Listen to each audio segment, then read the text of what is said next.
As part of our accessible healthcare advocacy, nandito tayo ngayon sa Parañaque City para gawin ang mental health training. Self-awareness.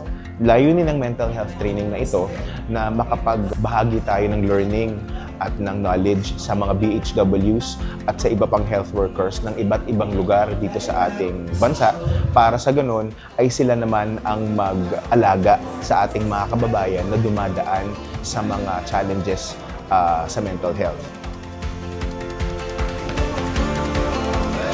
Para sa ganun ay dumating tayo sa point na hindi na kailangan pang may mangyaring masama sa ating mga kababayan na dumadaan sa mga problemang pangmental kasi meron nang tutulong sa kanila na kaibigan, na kabarangay at kapamilya. Ito ay isang napaka-importanting topic no, pag nag-usapan natin ang mental health. At I believe everybody must agree that this is something that is hindi natin nabibigyan masyado ng pansin.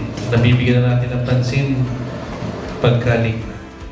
At Bingo Plus Foundation, we multiply the good.